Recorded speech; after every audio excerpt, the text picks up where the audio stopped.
Stream died. No, refresh. We'll wait for them to see. Until they start saying it's back. It'll eventually refresh. And it's back. And it's back. Yep, and we're back. I stopped, guys. I stopped.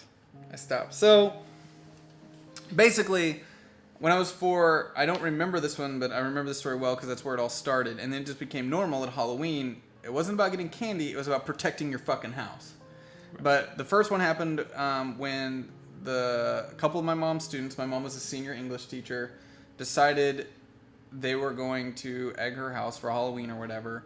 So, my dad, being the redneck that he is with a particular set of skills, when these seniors started egging the house, Dad snuck out through the back of the house, and he knew, like, we live out in the middle of nowhere, there's got to be some place they park their cars to keep from being seen to come up. So he found their vehicles parked on the side of the road, like, into the woods a little bit. He flattened all of their tires, like, put pebbles in them and put the things back on, flattened all their tires, and came back very calm and nonchalantly, and then waited and let them keep egging the house.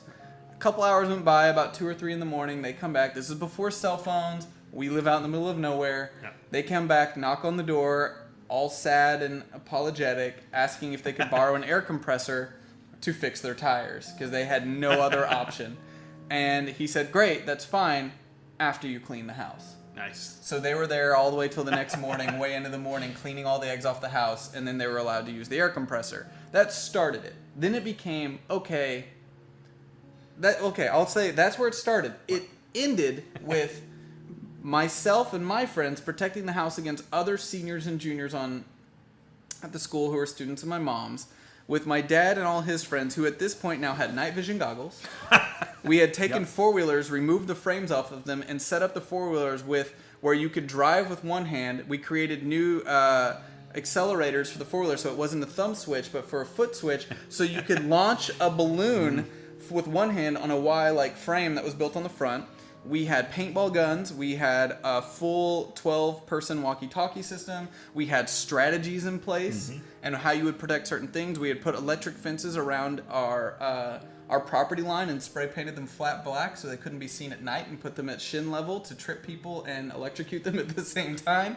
We had set muriatic acid tripwire bombs.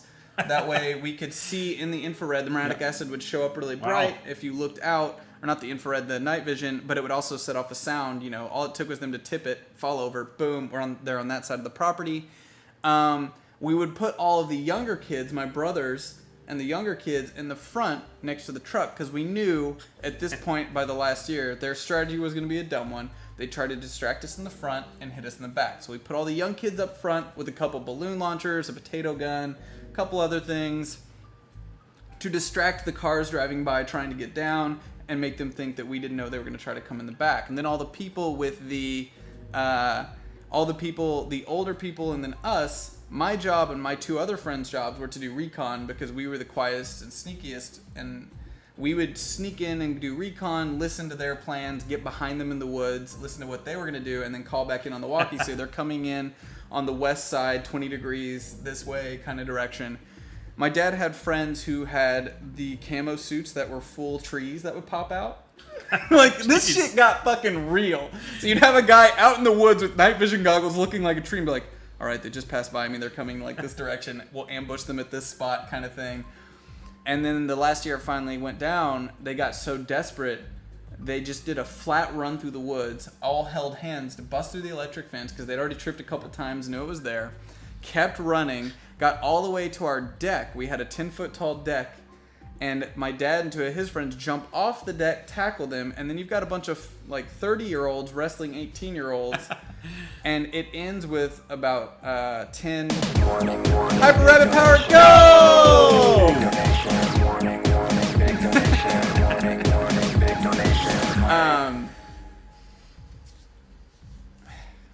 After all this, it's hard to believe you can't code a website. Oh, I can code a website. I just choose not to with my time. Yes. So, it ended with all of these kids being duct taped together with their shirts off to trees. We duct taped them up in trees and took pictures as a warning for the seniors of the next year of this is what will happen to you. Right. Like when you hang a dead crow in a garden to keep the crows away. The year before that, a couple people that was the year that as I was doing recon in the woods, the way I got the cut in my vein is when we were doing recon, a couple of the guys that were doing their passes on 4-wheelers and just throwing out fireworks to try to distract and get you to back off. One of the spinny ones just came flying through the woods, and I put my hand up to cover my face, and it hit me right in the vein, and I pulled it out, and then the blood's just Yes. So I tied it up, and I went home, and Dad super glued it together, and was like, "Don't tell your mother," and that was the end of that. And then just super glued it shut and moved all. And God, it got nuts. But at one point, the year before, it was even worse, kind of, and a couple people got hurt because our 10-foot deck, we had wood stairs going up, and then we had a wood deck on the back as well, and there were only the 2 access points to get in. And it was cold enough that Halloween that we were putting hot water on the stairs to ice them over if anyone got close enough. We'd also filled, we had bought a bunch of pumpkins weeks before and filled them up with milk and stuff and let them sit out in the sun. So they were perfect to launch off the deck at people getting close. Shit got real. Stuff got really intense. And it was funny. It got to the point God, that last year, we would start doing recon 2 days before. Right. We would sneak into the woods to one of the seniors we knew were going to be going against us. We would hide in the bushes outside of his house to listen to their plans. That's how fucking real it got. Totally legal. Nobody gets arrested. All of this is normal and okay. And all we get is a call from the police saying, "You guys probably should calm the fuck down." Right.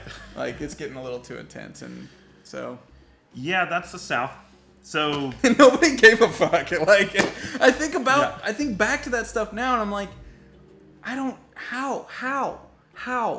Right. It's nuts. If you want a good story, we do this all the time in improv. Ask for someone who has a scar and ask the story for their scar. But I don't think I've ever gotten one quite at that level. Both epic and stupid. Stupid. Well, I've got a lot of stupid ones. Parvicid Potens asked, what was the precipitation or precipitated this ongoing attack? It was the fact that no one could ever successfully do it. Right. It started that very first year when my dad got them and they couldn't get to us. Right. And then it became a challenge for every year is can we get him? And then it shifted when nobody could ever get us and we finally stopped. It shifted to another teacher who wasn't nearly as prepared as we were. And he was his strategy for protecting against people at Halloween was sitting out in his garage in his underwear with a rock salt shotgun. It's like in Civilization when you build up to beat the other equal country, you finally defeat them and you turn around on the countries that just are still in the Stone Age. Yeah, that's what they did, and they still to this day, from what I understand, they still go after him now, that guy. And they've done a lot of terrible stuff to him because he can't protect like we could. So they've gotten pretty creative with how they fuck up his stuff. I feel like in this I got the answer of how you got out of the South, though, which is you had an English teacher for a mom. Yes. I had an English teacher mother.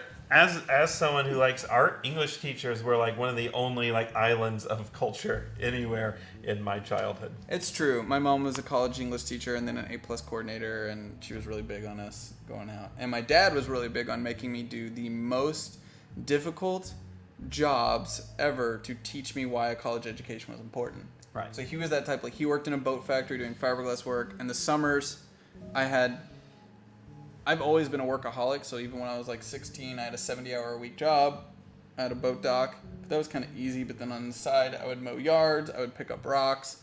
My dad would make me do fiberglass work with him, where it'd be out in 100-degree heat on top of a houseboat, doing fiberglass sanding and stuff. And that was the kind of shit where it was is this, I don't want to do this for the rest of my life. Right. So now I'm doing stuff that he thinks is harder and thinks that he calls me saying I need to take a break. I'm pushing too hard. Right. You're Really, Dad? I'm it's your fucking fault, dude. I can't stop working. I know. It's you did this to me. I've got to do this or I'm going to end up doing fiberglass work in 90 degree, this is the South, 110 degree humid weather. Pretty much, yeah. The humidity made it absolutely. Anything you do outside and you don't live in the South, it's 10 times worse in the South in the summer. I promise. People causing trouble. Yeah, people did stop when the police told you to. I mean, I've got lots of stories like that.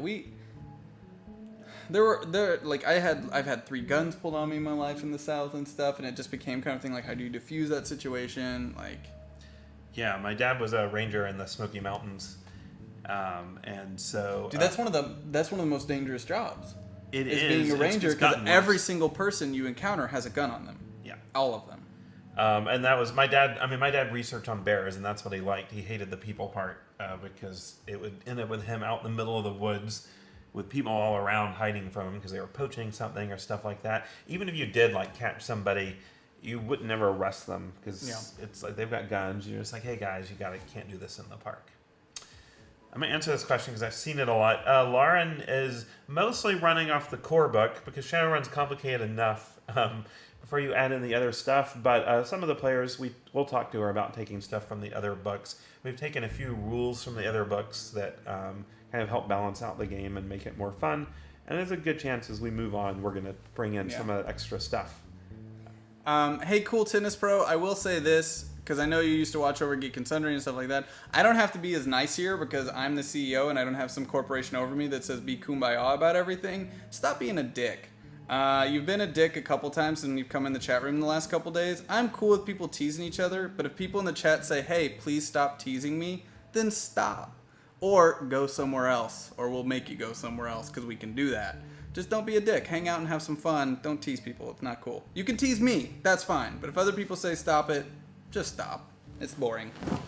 Zach, is the HRPG officially teamed up with Catalyst Game Labs, or is the charity drive the only association with them? No, we are still working with Catalyst Game Labs. They sent us all the stuff that we're giving away for Shadowrun.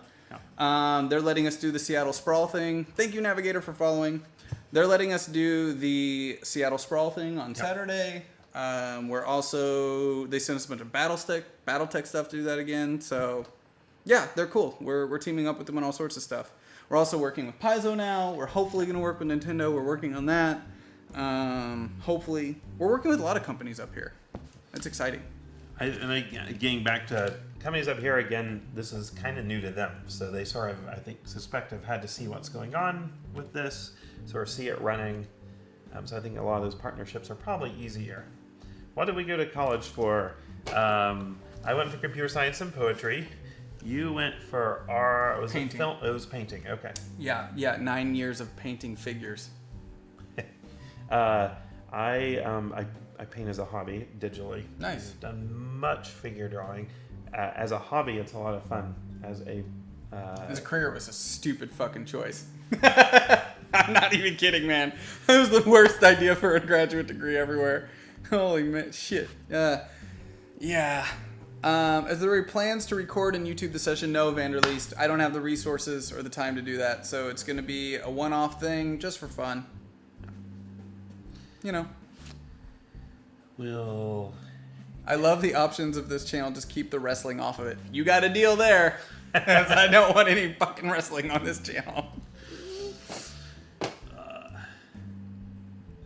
Tony, some people are curious how you got chat up on the Chromecast. So the studios. It's a pain in the ass because of some limitations. Okay, here's some limitations. Chromecast. You can't broadcast to more than one Chromecast from Chrome unless you use a different user for every instance. So if you go and change what user is using the browser, it'll bring up a new browser window with a second window. So we use that to be able to broadcast multiple windows to the Chromecast. Because the TVs are rotated, we just wrote some really ugly JavaScript that rotates the web page and repositions it to fit on the TVs we're using. Best coding language for beginners? It's been, I'm a Microsoftie, so I'd say like C#. Back when I did it, it was like Basic or Pascal to learn it. Once you get an intermediate level, go C++ if you really want to do it professionally, because you need to learn pointers and memory management. If you can learn that, you can pretty much learn all the others that are useful in the industry. A couple questions in a row here. I'm going to answer Might Still's first, and then I'll go back to Will Avenged. Might Still wants to know, I know watching live helps most, but when you can't watch, which helps the channel more, watching rebroadcasts or VODs? Actually, YouTube. If you miss a show, well, subscribing and watching a VOD helps because subscribing helps a lot. But if you can't subscribe, watching on YouTube actually helps us a lot because the more people watch stuff on YouTube, the higher it puts us in search results, and then more new people see it. And right now, YouTube's kind of been the best way for us to find new viewers because we are so grassroots that people searching for our tags on YouTube are starting to come to the channel, which is really cool, and it's a totally different strategy than we used before. And then someone else asked, how did you go from painting to running this in Geek and Sundry channel? A long string of professional decisions and missteps that led me here, and positive steps too. But really it all started when I was working on a pilot, and I had already been working on Greg Grunberg's Twitch channel, and that pilot, Felicia Day was the producer, or the executive producer on, and I was the main producer and DP on that pilot, and we started talking about Twitch, and it kind of went from there. And I had experience producing and running a production company, so I just took a lot of that experience and modified it towards Twitch. If you would have told me 2 years ago I'd be on camera this much, I would have called you fucking crazy, because I hated being on camera. I hated it. I don't like people. Someone wants to know, they're using Word 2010. Why should I bother going to Office 365? Good question. I don't know. Are you a giant corporation? If you're not, there may not be a huge reason for you. I've worked on it since 98, and the names we use are just like Office 12, Office 14, Office 15. So I literally don't remember which one Word 2010 is. But so much of the upgrades now are based around like integration with different services. If what you have is working for you, why upgrade, right? It's kind of like old movies versus new movies. If you like the old thing, you don't have to change. Well, now some software things make you change, and that really bothers me sometimes. You gotta upgrade your OS just for security in the end. Because when I started coding, we did not worry about bugs, because if it crashed, it just crashed. Now it's a security problem. So we had to go like rewrite all of Office to make it safer, because it used to just crash. Now all of a sudden someone sends you a Word document and your system's taken over. That's fucking crazy. So, my fake American accent isn't believable. I'll keep working on it. Okay, because we're gonna have to start wrapping this up soon. I'm gonna start forcing myself to not do Honesty Hour till like 1 or 2 in the morning, because I have a show in the morning now, right? And I have to be somewhat functional for it, and I still have other work to do tonight. So I'm trying to be better. So, what piece of advice might you give a young creative or someone watching? Life advice, not that they need to necessarily take seriously, but life advice you'd give yourself that they could possibly use for themselves. Interesting question. I'd say embrace your curiosity more than anything. Don't be afraid to be honest with yourself about what makes you happy, and don't take anybody's answer for what makes you happy in terms of what should. Like, I ended up in a marriage that didn't work for me because I learned growing up, hey, I should be married at this age. I should have this. I feel you. It'd be selfish to not do X or Y. But if you're not being honest with yourself, you're going to miss it out. So, but it's hard until you're in your 20s. And honestly, socialization, I think for women means it's sometimes even in their 30s before it becomes easier to figure out what do I really want instead of what somebody else wants. I will say that's very true. Well, from what I hear. Yeah, I mean, I feel really fortunate, and it was always hard for me in relationships when I was younger because I had a hard time understanding. I've always been so confrontational with fighting for what I believe in, because I grew up in a place where any idea I had that was slightly different than status quo took a fight. It took a fight. Yeah. Like the simplest of things, like wanting to do art in high school took a fucking fight. They had to make a new class for me to take art as a senior. Right. It didn't exist. Yeah. So I was used to every single idea I had being something I had to fight for. So when I got to college and stuff and I encountered all these people who didn't know where they were, who they were, what they wanted to do and all stuff, I thought they were crazy because it was like, what do you mean? Like, who are you? What do you want to do? Yeah. Just do that. Just do that. And I always thought it should be so easy, and I used to get frustrated with people I was in relationships with and stuff, and I wouldn't credit the fact that everyone had a different process to get there. And I feel very fortunate now as an adult when I look back on the situations and think, I know that it's what I do is stupid in a lot of ways. And like I've had friends now that we've had long conversations about, like, they're like, I don't envy you being a risk taker. Because it's like I've taken so many risks as an adult where it's like, oh, you know what? Fuck it. I'll drop everything and change my life for a risk, you know? Yeah. Why not? But I know other people can't do that. I'm glad I do because that's what works for me. And I think it's like finding your own thing that works for you and sticking with it. Just it's the same that goes for me, like with politics, that it's like with belief systems or anything. Like I think everyone has to approach something with an open mind and be willing to hear and respect other people's ideas, thoughts, and opinions, but at the same time believe in what you do to the fullest and commit. And just fucking commit.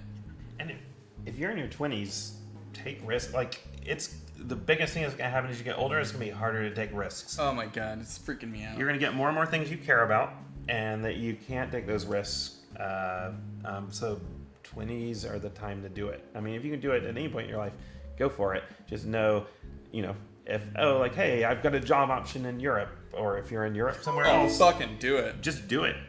Do it now, because in 10 years, you're going to have a million more reasons not to do it. So I hope I never get to that point. And honestly, that's one of the reasons Jordan inspires me so much. Yeah. Mr. Weissman, my business partner on this thing, is because he takes risks constantly, and he's always just like, yeah, like, he's one of the few people I've met where I'm like, I get your energy level, and like I feel like we can relate to that, because he's hopping on planes city to city to city, and then he'll come here and he'll start painting mechs. I'll leave work and go by his house when I'm going to the place they're letting me stay in, and he's up painting mechs watching the channel and like taking notes and stuff, and that makes me feel like, okay, I've got the right business partner, because we were in that same kind of space. But I hope I never grow out of that, but at the same time, a lot of the risks he took at a young age paid off, and now I need mine to pay off. Otherwise, I won't be able to keep risking. Hybrid Power Go! We have a long one here coming Poke up. the joke. Zach, you have done such a great job creating this channel. I can't imagine a future without Hyper RPG, and you have been an inspiration to me in my personal life. Thank you so much for all the hard work you've put into this. Also, #Evo loves Cromwell too. That was really positive, but it's completely undone by Genova Plus's hooray, fell asleep in the armchair, honesty hour still going. Glad we could entertain you. Yeah. Lord Cario says, I owe way too much student loans to take risks. I know where you're coming from there. I hate money. I hate money so much because it is it's something that if I really sat there and thought about it, it would crush me. Because I have like $120,000 in student loan debt. And it's been hanging over me for years. And there was a time in my life a couple years ago where I had to decide either I give up everything that I even went to college for those loans and just give up, or keep pushing. I've chose to push, but it has yet to get anywhere fucking easier. And I still can't make my default payments because... And that's part of the reason I moved to Seattle, is I was like, well, at least it'll be easier. I'm trying to be an adult, and I'm like, well, at least it'll be easier for me to pay off my loans. Oh, surprise, Zach. What you thought about Seattle isn't exactly true, and I'm in the exact same price margin that I was in LA. Right. But jobs pay better in LA. Well, at least in my field. Yeah. And the tech field up here, that's why the housing has rose so fast, is because the tech field gets paid really well up here. Yeah. My field does not. So there's differences there that I've got to figure out, but I'm still like, I can't even make my default payments. But I really hope I don't like give up. That's the big thing, is like, it's that weird thing about humans too. Like, you just keep pushing. You think everything you're doing is impossible, and then you're just like, oh, I'm doing it. And when did that happen? When did I start doing it? Now, Everything in your life so far has worked out to the point of you survived.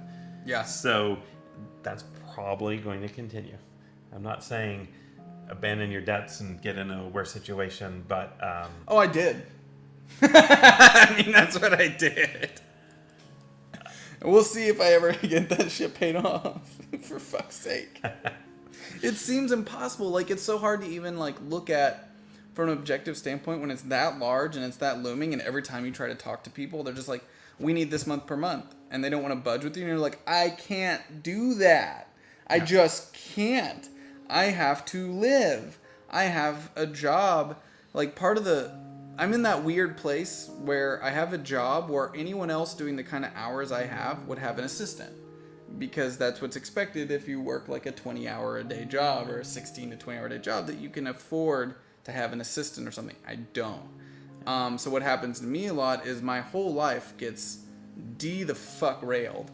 Like, I had a free hour the other day, and I went to AT&T and just sat down for a little bit and was like, hey, I have no clue what's going on. Can we update stuff right now and figure it out? Because I have 1 hour this week, and you're the person I'm trying to talk to this week. I have a list of like 20 other things I need, like other companies I need to talk to. I don't have, like, there's just no time. There's no time. And I'm in that weird wage range where it's like, if I was just a little bit more successful, I'd have enough money to get everything in order, which would probably save me money. But I'm in that weird spot where I'm not. So there's like, I can't afford to start paying the student loans, and I can't afford to get someone to start handling this. I can't even afford to do my taxes right now. And I'm terrified of it. Because as a freelancer, as we all know in this country, like, you get destroyed with taxes. And Geek and Sundry was a private contractor for a year.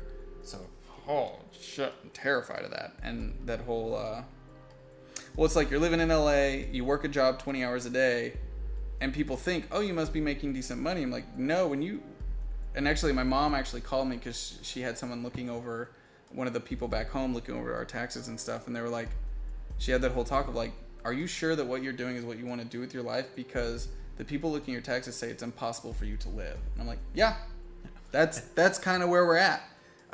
It's kind of impossible to survive. People think, oh, you're making good money, this is a good job. I was like, no, you don't understand. Like, when you're a contractor and you have to drive 20 miles to work and you have to live in an expensive city like Los Angeles, I don't drink, I don't party, I don't buy things, I don't buy new clothes. I really spend my money on nothing, and you still don't make enough to survive, and people think that you're making enough, and it's like, Jesus Christ, it's nuts.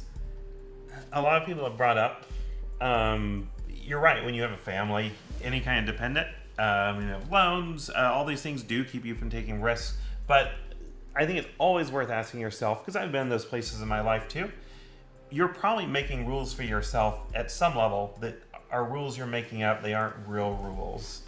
So maybe for you, taking a risk just means letting go of some of the pressures. You know, what are the roles you really believe you need to do to take care of your family? And is that really true, or is it something you learned growing up? And the answer may be for you, yeah, you're doing exactly what you have to do. And honestly, Hey-oh, Hyper Red Powered, go! Warning, warning, big donation. Warning, warning, big donation. Hype. Meta question here. Are we allowed to join core on alt accounts? #setter-crup. Depends on how sneaky you are. We're not going to police you guys. You have to police yourselves. Shadowrun is not an espionage-free world. Exactly. Somebody asks, but are you happy? Happy to me is a very subjective term, and I don't strive for happiness. I strive for accomplishment, because accomplishing things gives me a sense of self and makes me not necessarily happier, but accomplished. And I don't necessarily strive for happiness. That is not what is important to me.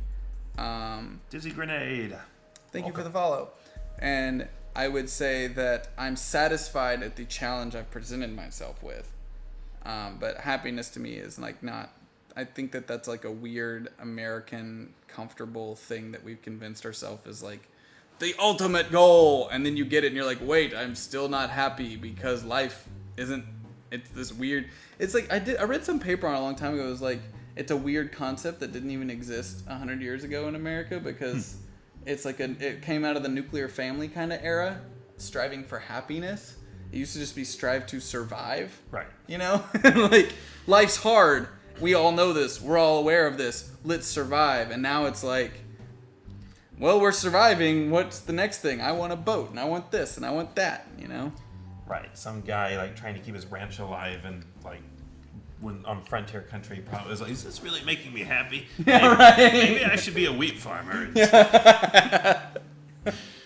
Yeah, so it's a weird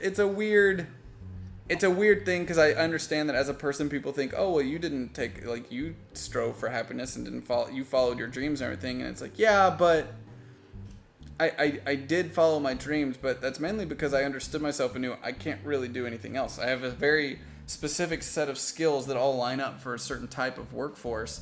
I couldn't have a normal job. For one, I have, like, really bad dyslexia. I have a tendon disease that makes, like, certain times of the day impossible, and it can be random, and I'd have to be able to just bug out. Like, there's a lot of things where I just understand myself and go, okay, yeah, I'm following my dream job, but I also, this is what I'm good at. I couldn't do those other things. Other people are better suited for those jobs, so it's pointless for me to try for them. But that being said, I feel like we're at a good stopping point because still a lot to do. You have to work in the morning. I do. Yeah. At some point. Yeah. Yep. Now, what time do you usually go into work at Microsoft? I try to leave around 9 or 10. Leave your house around 9 or 10? So I get in usually around 10 I've or heard 11. this about people that work at Microsoft. Yeah. Malika was telling me about it, and she's like, it's a lot different than you would think. Right. I hope the chat room is like, you know what, Tony? Fuck you for telling us anything when you have a job where you can go in at like 9 or 10 because you No, should. but you worked for that job. Like, you got that job. I did work for it. I'm also just lucky. So I don't. That's what privilege is too. So, yeah, I do take full advantage of it. This was fun, guys. Thanks for all the questions. What time do you usually get off work? We'll get off. I don't know why I'm asking these questions because it's just going to make me, like, die inside. I would say 5 p.m., but then I do some theater thing, and then I go home and I'm up till 2 or 3 a.m. Catching up and answering emails and stuff like that. Gotcha. I almost have no opinion on the contractor purge except to say I think it was probably very different if you're a like cafeteria worker contractor versus a coding contractor. It's very different situations. Back when it happened in the like late 90s or early 2000s, they kind of put everyone in one bucket and treated them the same, which I'm not sure if anyone ended up happy or not. So I started noon as a freelance dev. Yeah. Yeah. Oh man. But you know, I strive to get 4 hours or more. I like 4 to 5 hours sleep is my goal. Right. I'm like, man, if I can get 4 to 5. And the thing is, I wake up, I take a 10-minute shower, I walk the dog, and I immediately drive to work. That's my routine. It's driving me crazy. Software engineering tends to be this 9 to 5 some parts of the year, and then occasionally you just don't go home when that happens. Yeah, there's crunch time. Any game dev, software dev, filmmaker, editor, designer, when you deal with deadlines and deadlines of your life, everyone knows what crunch is, and it's a hard life. It's rough. But some people are addicted to it too. Sometimes that means, hey, it's just really hard work. Sometimes it means management is not doing their job in scheduling things. So. Yeah. I'm sure everyone here loves that I keep adding shows. The problem is, like, the thing is, it's like, part of me wanted to add shows and it not work. So it could be like, all right, never mind, scale back and let's focus on other stuff. But then we add shows and it's like, oh man, we're seeing an increase in new followers and new subs. And we're reaching a different audience, which is what we need. Fuck, we got to keep doing this. I get the feeling they knew what they were signing up for. I hope they did. Actually, no, they kind of said today they had no idea what they were signing up for. They were like, we kind of thought, but no idea. Yep. Yeah, we need those interns. Yeah. What happens when you have a full 24 hours of programming? Well, hopefully I have people here I trust that can run it while I sleep for 4 hours. Or you'll get that thing that Hermione Granger gets in Harry Potter where you go back in time and fill it in. So, one or the other. Working on it. No, Genova Plos. She did not. How could she? There's no way any of them could know. Yeah. You can only be told, and then you actually live it, and you go, oh my god. Angelus, LOL, I love all the worries in chat. Zach, do whatever you want. You're going to anyway. You got it! Yep. All right, guys, that's it for tonight. Thank you so much for watching. I will be back here at 10 a.m. tomorrow finishing my VR painting of the Flash. We're going to add detail, add depth, shadow. We got the base gesture done on Monday after the program crashed halfway through and I had to restart and do it all over again. That was fun. It was fun. Now I'm going to save every 5 minutes. Talk to those guys about adding an autosave feature would be great. So it's going to be a lot of fun tomorrow. Hope you guys enjoyed the release of the Shadowrun metagame. I'm excited to see where that goes. It's honestly one of the things I'm most excited about on the channel. We want to do stuff that gets you guys involved and makes you a part of the shows. That's why we're doing this. We don't want to just be a TV network. So, thank you, Tony. Yeah, thank you. Really appreciate it. Have a good night. I'm going to make you sit here really awkwardly saying goodbye to the chat while I go shut the stream down. Goodbye. Good night until we meet again. I did not say you could sing show tunes. Well, that's Lawrence Welk. That's not a show term. I kept someone from going to the gym, so awesome. Congratulations. Yeah, good night. Sorry for all the questions I didn't answer. Again,